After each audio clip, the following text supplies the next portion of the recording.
Teenage Mutant Ninja Turtles, happy birthday, Daily Reacts, happy birthday, Daily Reacts, Heroes in a Half Shell, Turtle Power. How's it going, everybody? It's TVB, and tonight is June 7th. I'm recording this video at 7:31 in the evening. I would have filmed this video earlier in the day, a little sooner than I actually did, but I just had to fold a mountain of laundry, and I had to eat some pizza. You know, when you're watching a Ninja Turtles film and like reading the comics, gets you in the mood for pizza because I love eating pizza. The four turtles, so I had to eat some pizza, get in the mood for this because today is Daily React TV's 22nd birthday. I'm gonna leave both his channels, the link to both his channels in the description down below. So shout out to Daily Reacts TV, like happy 22nd birthday. I hope you're feeling 22 right now, like Taylor Swift.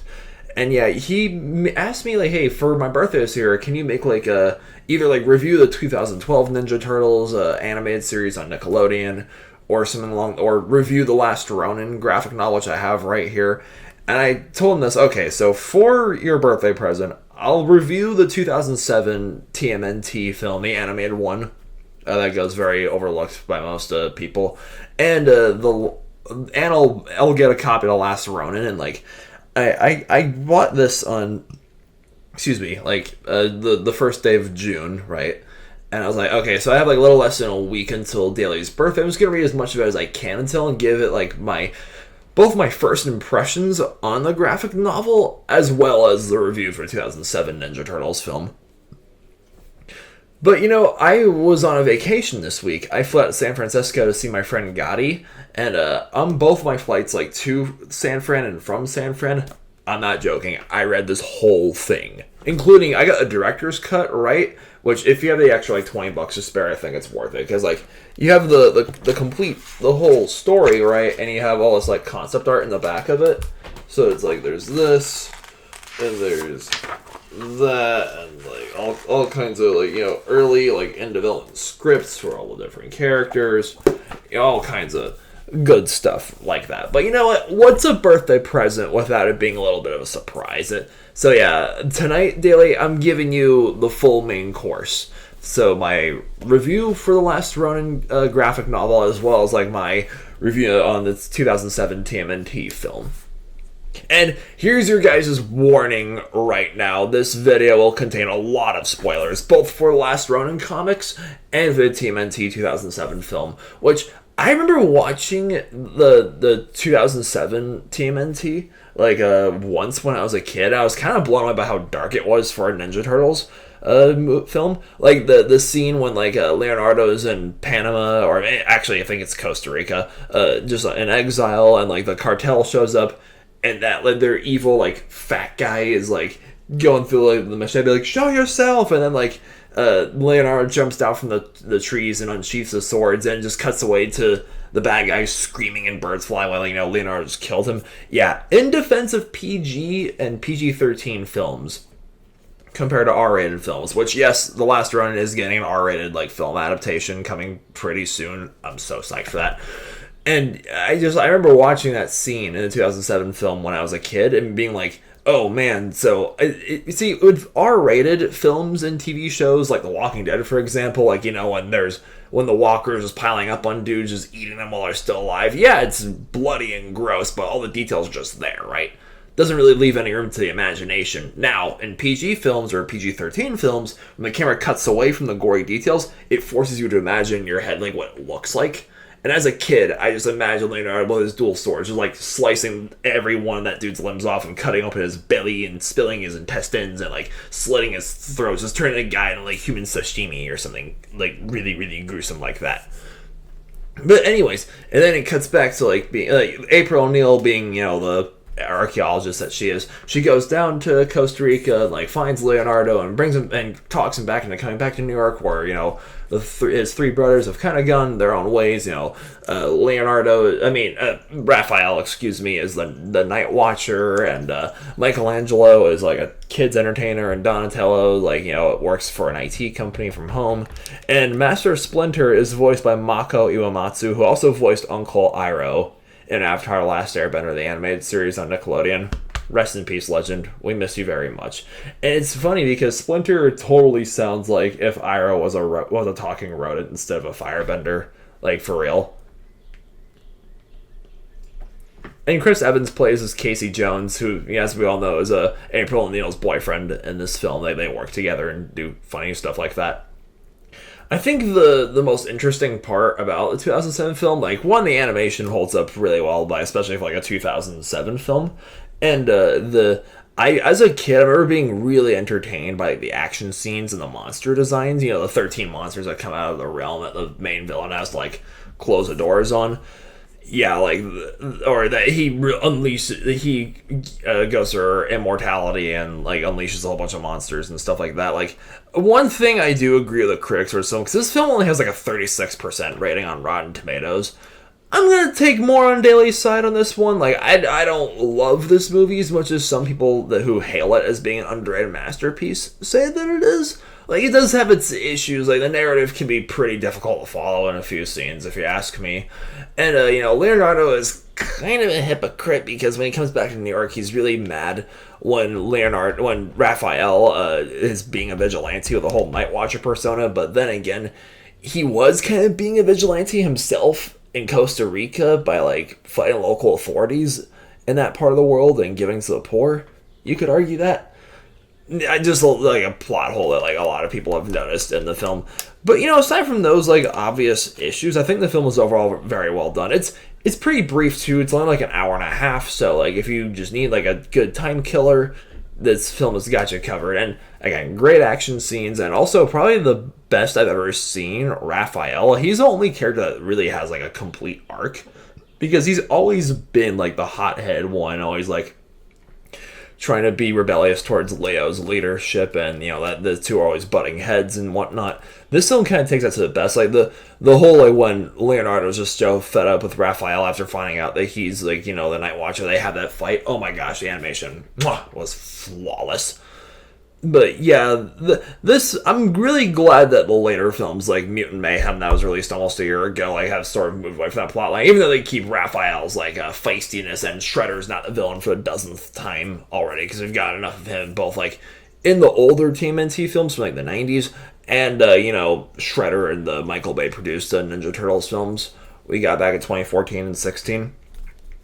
But it was really neat to see, like, I've always loved the Ninja Turtles, like, the world they inhabit with them and the other mutants and the monsters in this case. Like, there needs to be, like, a spin-off, like, film or, like, TV show or something of, like, humans just trying to inhabit, like, a world taken over by these mutant creatures that, like, live alongside, like, the Turtles. Like, you got, not in this film, not in the 2007 film or in The Last Ronin, unfortunately, but, like, there's Bebop, there's Rocksteady, there's Leatherface, there's all these other, like, mutant creatures that act as both the Turtles' friends and their enemies. Imagine every creature and every person having, like, a mutant form of some kind.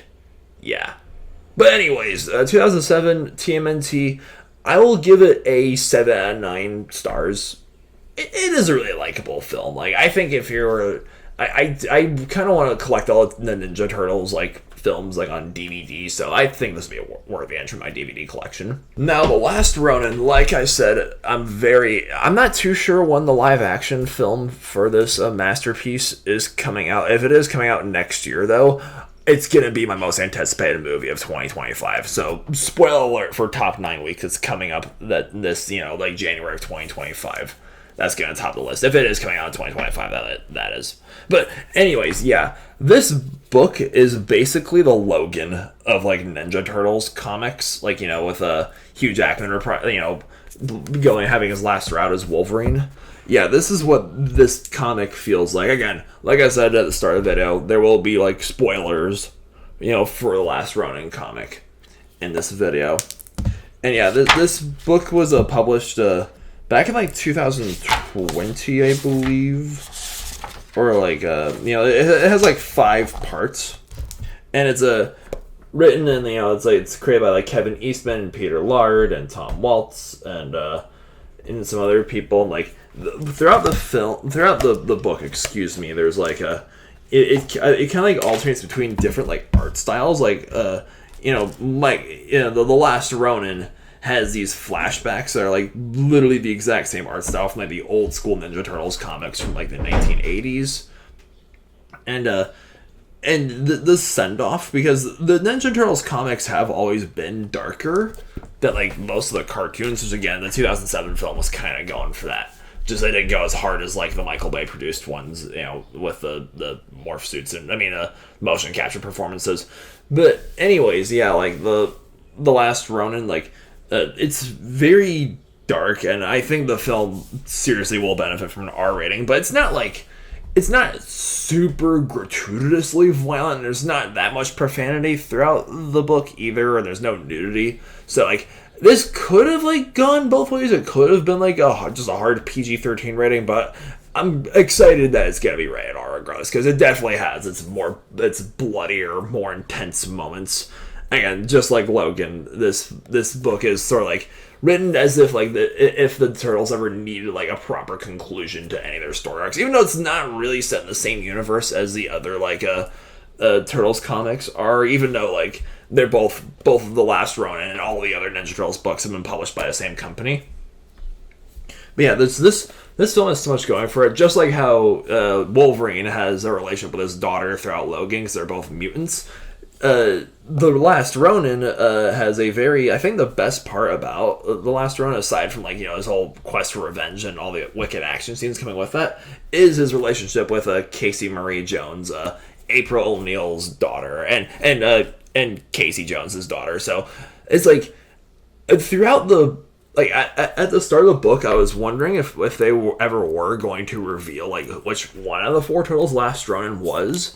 But they revealed that Michelangelo is the last of the four Turtles. So Michelangelo gets the title of being the Last Ronin. He's the last of the Hamato clan, and the main antagonist throughout the film is the last of the Hiroto clan. And it's like they reveal Michelangelo is the Last Ronin, which at first I was a little like, I was kind of wondering, like, I think the narrative, at first I thought myself, a narrative would benefit if they just kept us guessing the entire story and never revealing which one out of the four Turtles it was at all.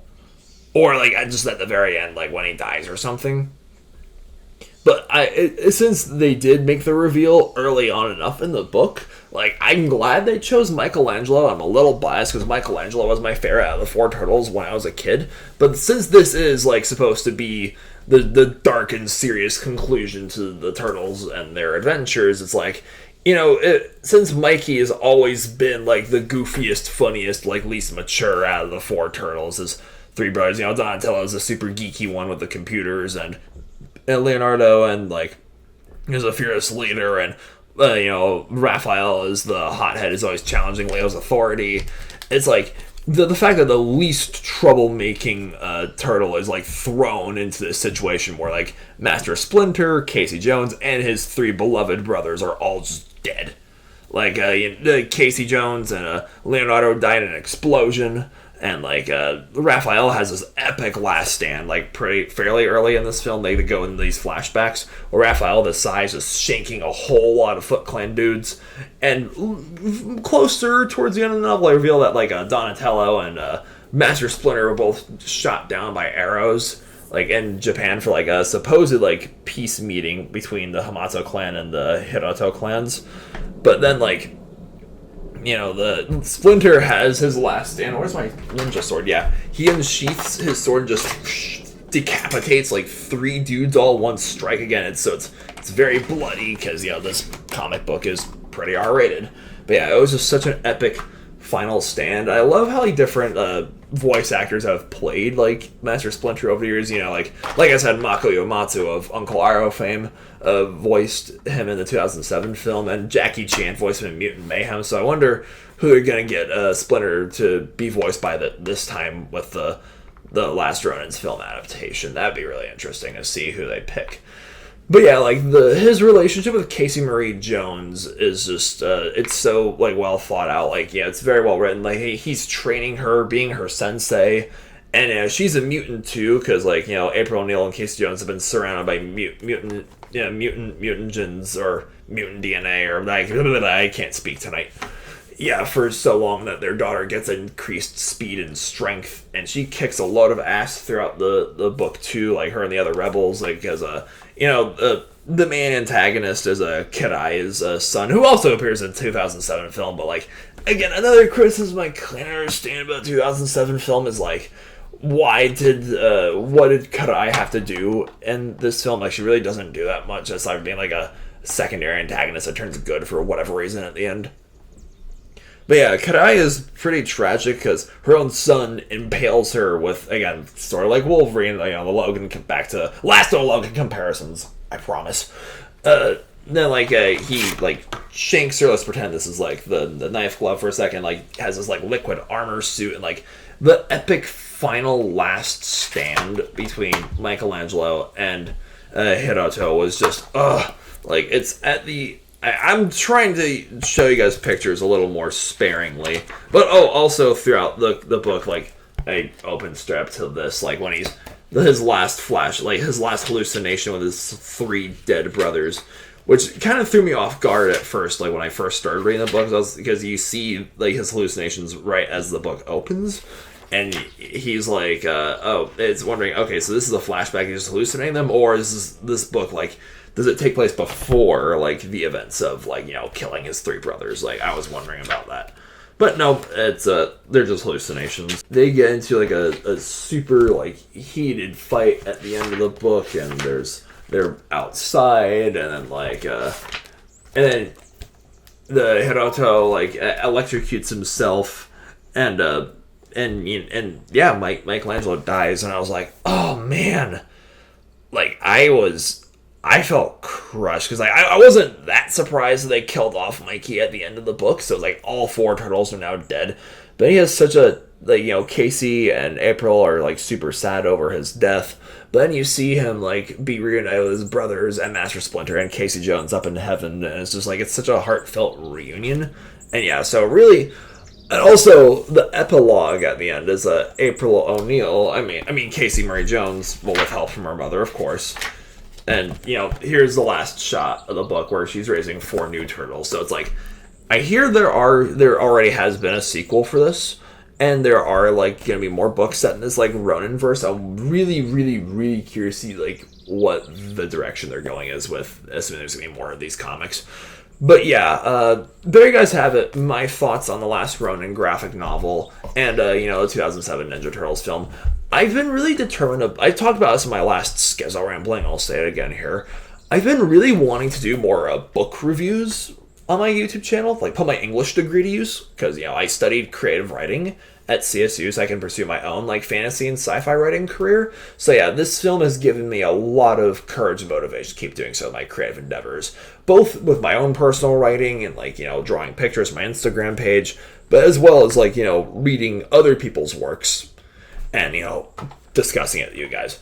But anyways, thank you guys so much for watching this video. Daily Reacts.